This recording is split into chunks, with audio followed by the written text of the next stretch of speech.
OP, Reflexiones al hilo sobre comunicación y opinión pública, con Damián de Glaube y Carlos Lazzarini. Hola, ¿qué tal? ¿Cómo les va? Acá estamos nuevamente junto a Damián de Glaube. Mi nombre es Carlos Lazzarini en el episodio 8. Avanzamos con todo, 8 de la segunda temporada. Increíble, ¿eh? Recordemos que la primera temporada tuvo 12 episodios, que los pueden escuchar cuando quieran, como quieran y donde quieran. Y a todo aquel que nos escucha también, gracias, ya que esto fue un sueño, la verdad. Nació así con Cali. Sí, y hoy un trabajo bastante colaborativo. La primera temporada está en WeTalker, está también en las redes sociales de OP Podcast. iTunes, Spotify, todo noticias. Exactamente, lo pueden buscar y los encuentran. Lo buscan por aquellos especialistas que les interesa siempre escuchar, o por tema, o simplemente para aprender y escuchar las temporadas completas, ¿no? Debatir, generar nuevas expectativas, comentarios, críticas. Y hoy tenemos un tema que hayamos dejado quizás un poco olvidado, pero que es central, y ampliamos la visión de la comunicación política con algo de lo que no hay mucho. En mis épocas de facultad había una materia optativa que a mí me influyó mucho. Y tenemos desde Uruguay, que hemos escuchado en varias... Un gran especialista, sí, un gran especialista, Daniel Esquivel. Que además combina psicología política, pero él habla en su blog de Maquiavelo y Freud. Sí, yo confieso que no, un blog que es muy visitado, muy comentado. Que también coincidimos con la lógica, él fomenta el conocimiento, da sus opiniones, da textos. Sí, y yo tuve la posibilidad de compartir la verdad que hace muchísimas presentaciones, pero yo simplemente en una lo vi, asistí a una de sus charlas que fue en la Cumbre de Comunicación Política de Madrid, y nada, comprobé la avidez que genera sus charlas, porque estaba el salón absolutamente colmado. No solo eso, sino después, cuando termina de dar la charla, la cantidad de consultas que recibe de todos los colegas, ¿no? De los especialistas, colegas, estudiantes, políticos. Además es alguien que en un tema tan complejo como el liderazgo político, que es el tema de hoy, combina la teoría, la psicología, que esto viene de Gustave Le Bon, Freud, hacia adelante, con la política del día a día, y cómo también esto influye, incide o suma a la consultoría política, los estudios de opinión pública, quali y quanti. Para escuchar con mucha atención. Exactamente. En realidad, la psicología como tal tiene 2500 años de historia si nos remitimos a los antecedentes más remotos, a las primeras investigaciones sobre psicología que hacía Aristóteles. Después corrió mucho tiempo hasta que la psicología se independizó de la filosofía y se constituyó como ciencia. Y ahí tenemos en 1870 el laboratorio de psicología, el primer laboratorio de psicología que estableció Wilhelm Wundt. Y tenemos ya más a fines del siglo XIX, la obra de Sigmund Freud, que de alguna manera todo lo cambió. Y después, en el siglo XX, una larga historia de investigaciones, de conexiones de la psicología con otras disciplinas, de profundizaciones en la psicología social y de la comunicación, y finalmente de surgimiento de la psicología política, que efectivamente explica desde hace mucho tiempo muchos procesos. Y la psicología política tiene una serie de herramientas que creo que son muy importantes para poder analizar los procesos políticos y los liderazgos, y yo diría que la conducta de voto y los hechos políticos en general. ¿Cuáles son algunas de estas herramientas? Bueno, por un lado, la creación de perfiles psicológicos de los votantes. Es posible introducir en las encuestas que investigan la opinión pública algunas preguntas que nos permitan clasificar a los votantes en relación, en base a sus rasgos de personalidad. En realidad es bastante increíble, bastante difícil de comprender que durante mucho tiempo no se haya hecho así, que nos hayamos preocupado siempre de hacer un mapa de los votantes del electorado en cuanto a edad, sexo, profesión, simpatías políticas, votos anteriores, actitudes frente a temas de coyuntura, y que no nos hayamos percatado antes de que la dimensión clave, fundamental, por la cual pasa la decisión de voto, tiene que ver con la psicología del votante, tiene que ver con su personalidad. Entonces podemos realmente hacer un mapa psicológico de las personalidades de los votantes, y también podemos en los estudios cualitativos, por ejemplo en los grupos focales, en los focus, hacer también una clasificación de perfiles psicológicos de los votantes. ¿Todo esto para qué? Y bueno, porque si conocemos mejor cómo son los votantes, entonces vamos a poder comunicarnos mejor con ellos y ser más persuasivos. Las personas responden en gran medida a los estilos de comunicación y de persuasión que sintonicen de mejor manera con sus propios rasgos de personalidad. Y ahí tenemos entonces una serie de informaciones relevantes con las que pueden contar las campañas electorales para mejorar la calidad, la efectividad, la potencia, diría yo, de su comunicación política en campañas electorales y en general en los procesos, en las campañas permanentes, en esa campaña política que se desarrolla todo el tiempo entre elección y elección. Un segundo tipo de perfiles psicológicos que podemos crear es el de los líderes políticos. En ese caso, ya sea por métodos que pueden ser hasta cuantitativos y la aplicación de cuestionarios en el caso de que podamos tener acceso directamente a ellos, o por métodos más cualitativos de análisis de sus intervenciones públicas, de sus publicaciones en redes sociales, de sus videos, de sus audios, de su biografía inclusive, podemos hacer unos retratos hablados bastante aproximados desde el punto de vista psicológico, bastante precisos a la realidad del candidato. Entonces, podemos usar para ese perfilamiento de líderes políticos, como digo, materiales que están disponibles públicamente. Los candidatos muchas veces no tienen ni idea de la riqueza de información psicológica que proporcionan simplemente con una entrevista de prensa, con una disputa con un adversario, con una reacción frente a determinados eventos políticos, con un posteo en redes sociales, con todo lo que hace públicamente.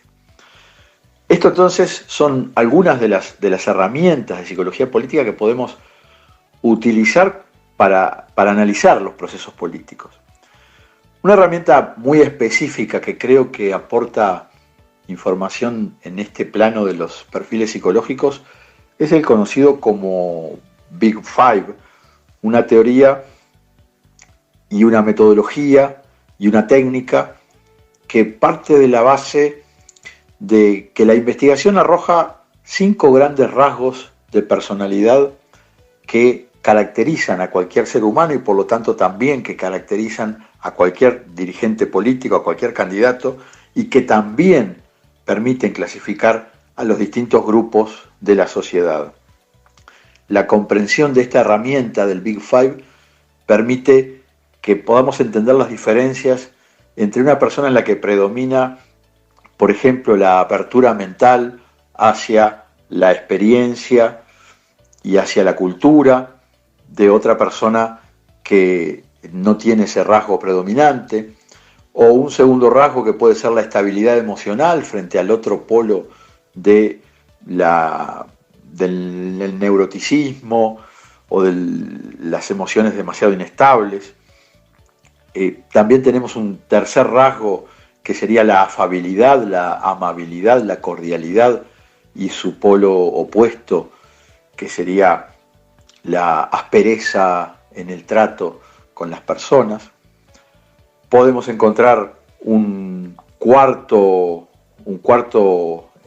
rasgo psicológico que sería el tesón, la meticulosidad, la metodología, la necesidad de método, de orden, de planificación en las cosas que se hace, con su otro polo que es justamente el desorden y la acción más impulsiva e intuitiva. Y tenemos también como quinto rasgo la energía volcada hacia afuera, en acción, en actividad, y su contrapeso, su polo opuesto, que es la poca disposición a volcarse hacia afuera, el repliegue hacia el mundo interior. Con estos 5 rasgos, que cada uno de ellos tiene 2 polos diferentes, podemos clasificar cualquier persona, cualquier dirigente político, y podemos hacer una visualización, un mapa verdaderamente muy interesante acerca de lo que son psicológicamente las poblaciones humanas en cualquier país. En política siempre hay un elemento clave que tiene que ver con el liderazgo y con la relación entre el líder y la sociedad o la masa o el grupo, digamos, que responde a ese líder. La pregunta es, bien, pero ¿cuáles son los procesos que ocurren en esa masa o en esa sociedad para aceptar a un determinado líder, para aceptar a un determinado político como su líder? Y ahí tenemos que hablar de 3 o 4 aspectos básicamente, 3 o 4 procesos que ocurren. El primer proceso es que el votante, el miembro de la sociedad, del grupo o de la masa, necesita ver sus problemas reflejados en el discurso, en la palabra del líder. Tiene que ver esos problemas, no los problemas generales, no los problemas abstractos, alejados de su experiencia, sino sus problemas concretos, cotidianos, reales. Esos son los que tiene que ver reflejados en su líder, porque si no, lo que siente es que ese líder no lo representa, que ese líder no se ocupa de sus asuntos, no jerarquiza su propia vida. Y lo que necesita es eso, sentir que el líder le habla, que el líder se comunica directamente, que el líder lo tiene en cuenta. Y en ese caso, entonces, el reflejo de los problemas es como una dimensión primaria, inicial, básica, que tiene que existir para que ese dirigente político vaya poco a poco adquiriendo la categoría de líder. En segundo lugar, el líder político suele ser un espejo mejorado del votante. Suele ser percibido más bien como un espejo mejorado del votante. O sea, el votante se busca a sí mismo en el líder. No es que esté buscando a otro, es que se está buscando a sí mismo, está buscando su reflejo, está buscando a su igual, quiere verse en ese líder, ya sea en características físicas, de personalidad, en algún evento de la vida, o simplemente reflejarse en características absolutamente secundarias que pueden hasta ser irrelevantes, pero que le pueden hacer sentir una especie de cercanía o parentesco con ese líder político. Tiene que verse entonces en él, pero además tiene que verse mejorado, como si el votante sintiera: esta persona que yo de alguna manera coloco como mi líder, en realidad es como yo mismo, pero mejor, porque ha logrado más cosas, porque ha tenido más oportunidades, porque ha tenido más logros. Espejo mejorado entonces de uno mismo es lo que busca el votante. Otro elemento que hace a la relación líder y masa es que tiene que sentirse esa ligazón, ese vínculo emocional con los pares, con los otros que forman parte de esa masa, con los que uno sabe que están allí, los vea o no los vea. Quiero decir, una sensación de pertenencia. Los seres humanos sabemos que somos frágiles, sabemos que somos limitados, sabemos que nuestro poder, digamos, es muy pequeño, y entonces necesitamos sentirnos parte de algo que sea más grande que nosotros mismos. Esa necesidad de pertenencia que nos hace adoptar además distintas conductas sociales, no solamente está vinculado a la parte política, sino que juega también en el deporte, en la cultura, en el entretenimiento, en la música.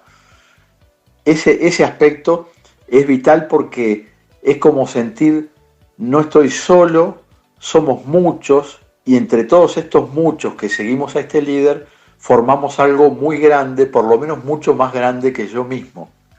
Y eso es como un bálsamo que reconforta desde el punto de vista psicológico a esa masa de votantes que sigue a un líder.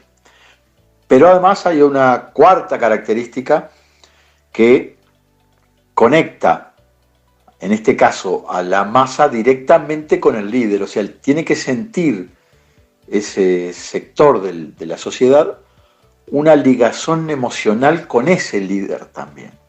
Un contacto, una comunión, que tiene mucho que ver con cómo sea la personalidad del líder, de cuáles sean sus rasgos de personalidad, con cómo sea su estilo de comunicación y con los elementos relacionados con su propia historia y su propia biografía, que son, en definitiva, ese conjunto de asuntos los que favorecen esa emergencia de la conexión emocional que siente el votante con el líder, que puede ser muy potente. Ese miembro de la masa puede sentir hasta una cercanía, hasta una proximidad emocional con el líder, como si se sintiera acompañado, como si más que un líder político fuera un padre o una madre, algo de esa potencia emocional y de vínculo.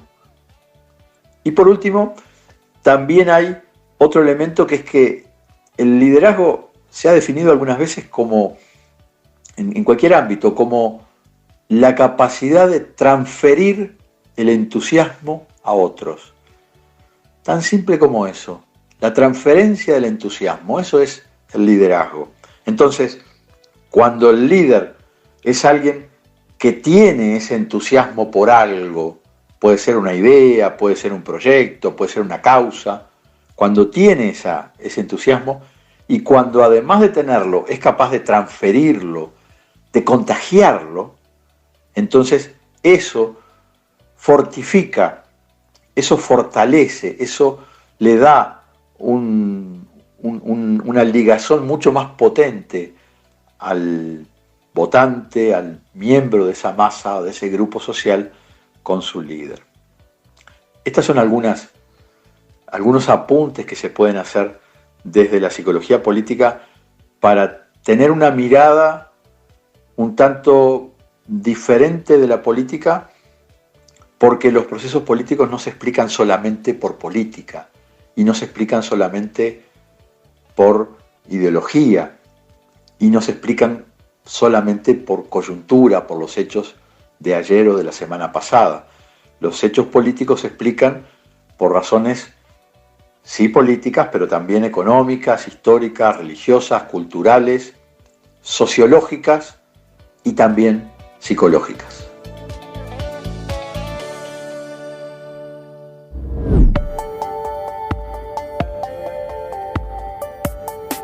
Bueno, Damián, algo que a veces se logra y a veces no, yo creo que acá está súper cumplido con Daniel Esquivel, es la pedagogía, ¿no? La forma en cómo lo explica, yo creo que para todos aquellos que están introduciéndose en el tema, que no tuvieron un contacto antes con esta especialidad, que están aprendiendo, incluso también para los más avesados, aquellos que tienen mayor rodaje en el mundo de la comunicación política, no deja de ser interesante la claridad con que Esquivel va haciendo como un decálogo, va haciendo como un punteo, ¿no?, de aquellos aspectos que tienen que ser tenidos en cuenta. Yo quedé anonadado, no, si opino, considero que es una falta de respeto a Daniel.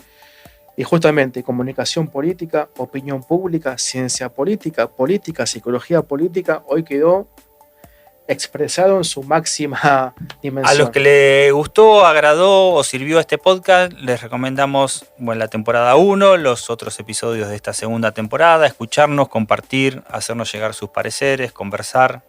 Están todos los medios disponibles hoy. OP-podcast, WeTalker OP en Spotify, iTunes, etc.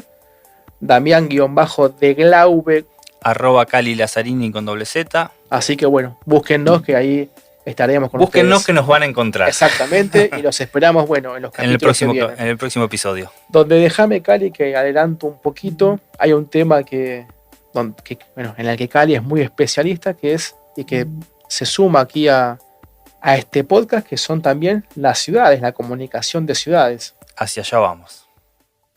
Escuchaste OP con Damián de Glaube y Carlos Lazzarini. WeTalker. Sumamos las partes.